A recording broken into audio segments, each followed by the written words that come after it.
you're going to get lucky sometimes and dislucky the other time. If you get in a hole, it's harder to dig out of it. Well, tough luck. I'd rather decide my own destiny. I want to know I can make a difference.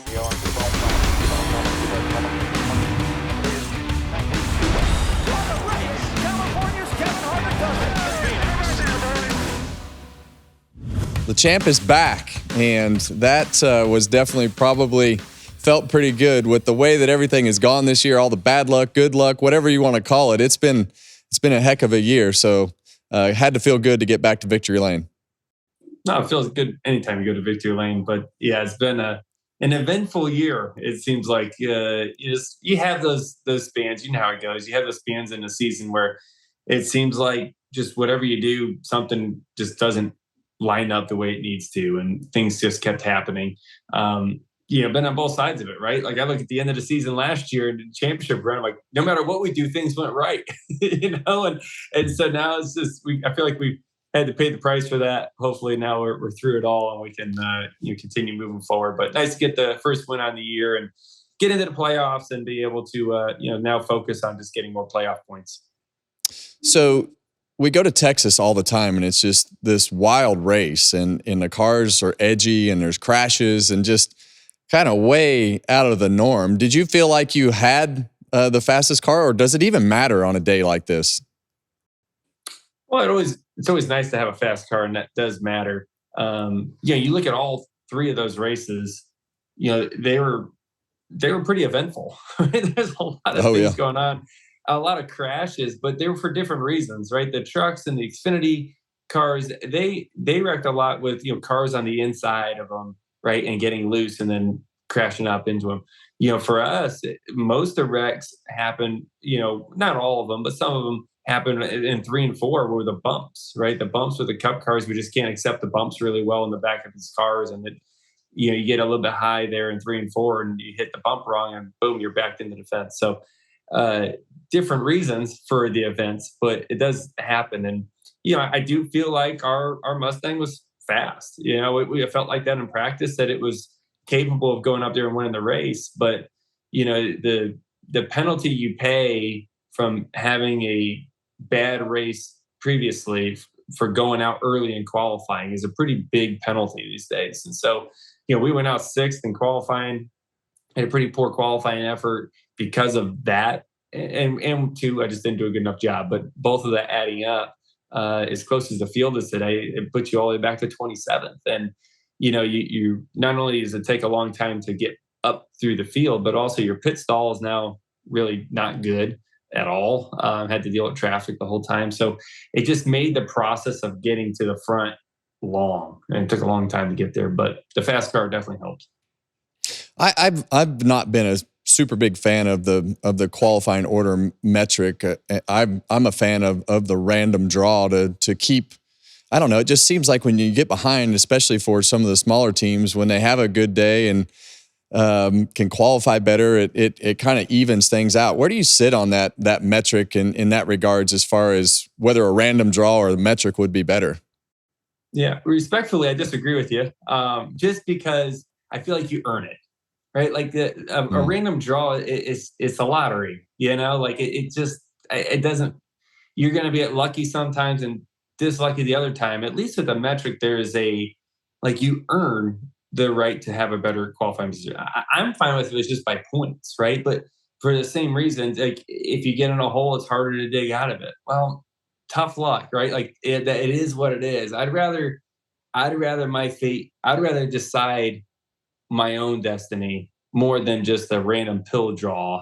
I just don't like living randomly. Like I want to know I can make a difference. And with the metric, you can, right? And unfortunately, if you have a bad week, it can, go into the next one. But we dug out of the hole, right? Like we were in it, right? We paid the price, but we dug out of it. And, going into the weekend, I was kind of thinking, geez, we just got to get to where we can qualify better in Kansas, right? We just got to have a solid finish. We got to, finish in the top 10 or 5 and get some momentum rolling. But, obviously we did better than that. But I personally like that you earn a better opportunity to qualify.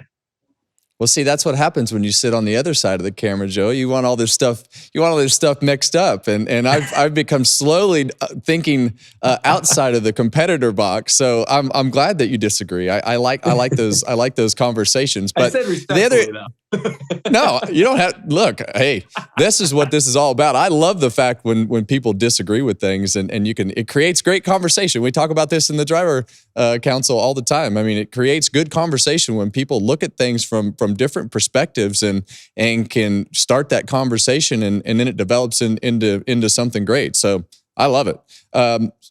When you look at the way that the Penske group has kind of gotten off to a slow start the last few years, and you guys, you've won 2 weeks in a row now. You've been in contention. We talk about the 12 car a lot. They've had terrible luck as well, but a lot of times had the fastest car. You look at Josh Berry, had the fastest car. So I don't know that it's all been performance related this year. What is it about the Penske organization that you guys can solve problems so well to figure it out eventually, whether it's luck, performance, whatever that is? What is it about this whole organization that just seems to be able to solve those problems and move forward? I think the clear answer to me is that we're a process-driven organization, meaning that when there is an issue, there is a process of figuring it out, and then we will start a new process of like, okay, how do we make sure this doesn't happen again? Just racing there's so many variables that you're going to run into the new problem, right? You've never seen that before. Like, how many times have we sat in meetings and go, gosh, just when you think you've seen it all, you've been doing this for so long, boom, something else new is like, okay, there's a new one we got to handle.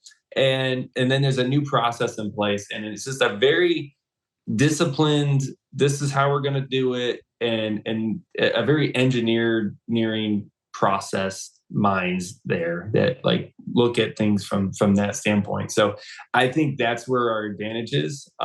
It's just right. It's just there's not much emotion. It's just kind of what's the facts. Let's work through it. And no matter what that is, right? I mean, if you go, not to bring up a bad subject here, but like if you go back to the penalty we had in Talladega, right? How did that happen? And how do we prevent that from happening again?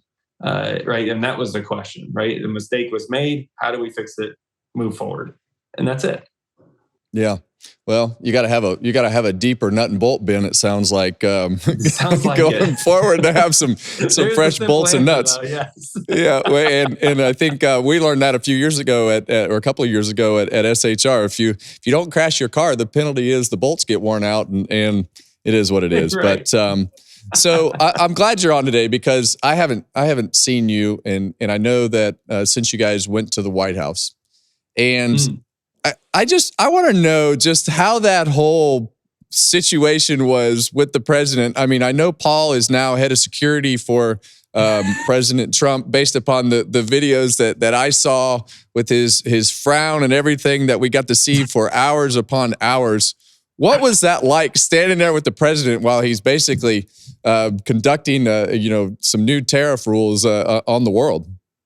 Yeah, pretty much just like last time we got to go there back in 2018.